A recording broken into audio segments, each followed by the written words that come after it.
What's up, YouTube? Ryan Panny here. Hope you guys are doing reasonably well. Time for a really fun little deviation here from the music stuff for a minute, because we gotta talk about the new Breaking Bad movie, El Camino. This is gonna be so fun too, because I'm not a movie critic. I don't claim to be this avid consumer of the medium as I kind of do with music, or at least with some styles of it.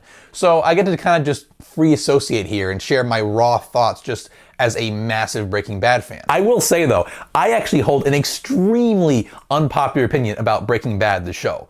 Like, probably the least popular opinion that exists in the world about it. I actually wrote a related paper about it in college too. I gotta do a video about it at some point just because it's gonna get so much hate and gonna be so much fun. I gotta get it out there at some point. But for now, some quick thoughts on the newly released El Camino, the film epilogue to one of the most beloved television shows in history. And it's the story of what the hell happened to Jesse Pinkman right after the finale. Which, when you really think about it now, that was a significant loose end. So much so that now there's a movie about it and we have the answers. I can't imagine those questions going unanswered. I think a lot of fans feel that way. There are a lot of questions after the finale that can go unanswered. Like, is Marie still shoplifting? Don't think we're getting a Marie spinoff anytime soon. What's Walt Jr. having for breakfast these days? These are things that could go unanswered. But looking back, Jesse being in such immediate danger driving away from that compound, that's something that needed to be resolved. And clearly Vince Gilligan felt the exact same way after having some time away from the show, because he seemingly compulsively returned to finish the storyline. So I'm just gonna fire off some gut reactions for my first viewing, things that just immediately jumped out at me about the movie. So first off, Jesse and Todd, a true TV couple for the ages. That scene where they're making that really fucking painful small talk about the weather, where of course Jesse is locked in the cage at this time, that was beautiful. I laughed. I feel like anybody who's ever been just miserable sitting in their fucking gray cubicle at work while that one old guy always talks about the weather every day, I feel like we could all relate to that. And this may just speak to my complete lack of empathy, but I feel like the fact that it happened to Jesse while he was also a meth cooking slave is almost irrelevant. It kind of begs the question, what was worse for Jesse?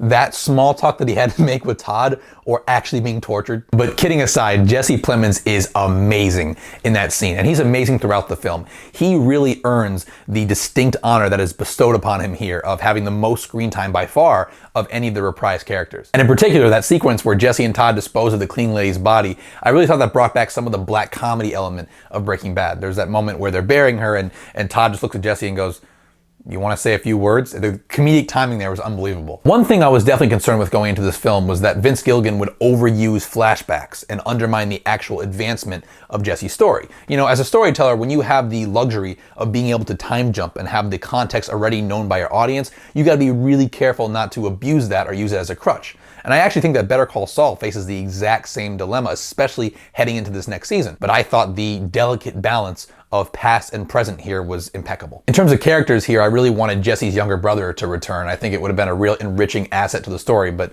I totally get why it wasn't feasible. I mean, Ben Petrie, the actor who played Jake Pinkman, was I think 13 at the time it was shot, and now he's 24, so I get why it can't happen, but I'm glad they at least mentioned him, because I think Jesse's relationship to children is an important theme throughout Breaking Bad. And thankfully, I don't know if any of you guys watched the teasers for this film, but there was this one teaser in particular that kind of bugged me, where you just hear the words, "You ready?"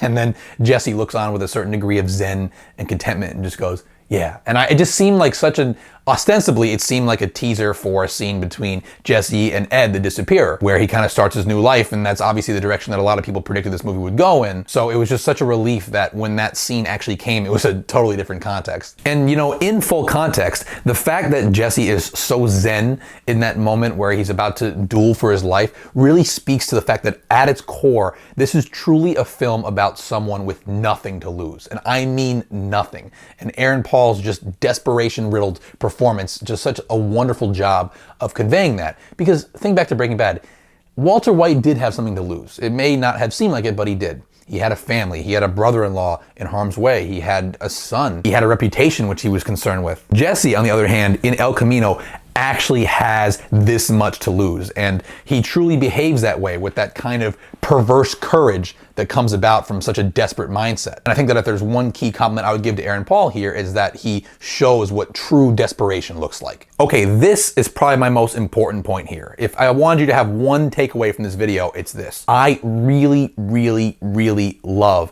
that moment where Ed, the disappearer, who, rest in peace to Robert Forster, gives Jesse an unapologetic, direct message of personal accountability, where he basically tells him that as far as he's concerned, this is on him. And this is such a crucial moment in this movie, because as audience members, we have so much empathy built in for Jesse already, especially given the events surrounding his recent captivity. But this line was a really important and sobering reminder that Jesse is 100% responsible for his own choices. He is not a complete victim of the actions and choices of other people. And actually, Mike, at the beginning of the movie, gives him a similar message that kind of his fate is in his hands. And this feels very deliberate on the part of Vince Gilligan to sort of remind the audience to take a step back a minute and say, wait, this is not an 100% sympathetic, innocent figure. This entire situation is his fault.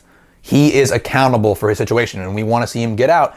But at the end of the day, you look at a long line of poor choices that led him to this moment. And Robert Forster's just flat, blunt delivery of this line, which the line is not only meant for Jesse, it's meant for the audience, is just fantastic. And I will say that in this same scene, another really key moment is when Jesse is completely wrong about the fake call that Ed places to the police. Because he kind of had this like superhero-esque momentum from the scene where he calls the bluff of those burglars and escapes with the money, even though he doesn't have a gun. And now he gets cocky and he's so fucking wrong about what's actually transpiring there. And it just reminds us that he's not some sort of criminal mastermind. He's not infallible. So in one scene, Vince Gilligan reminds us that Jesse is not 100% sympathetic and he's not 100% infallible. He's not some genius like Walt was. There really is a distinction between Jesse and Walt still. To me, Mike and Jane were somewhat cheap cameos. They more serve as just reflections of and vehicles for Jesse's emotional mindset throughout the film, but let's be honest,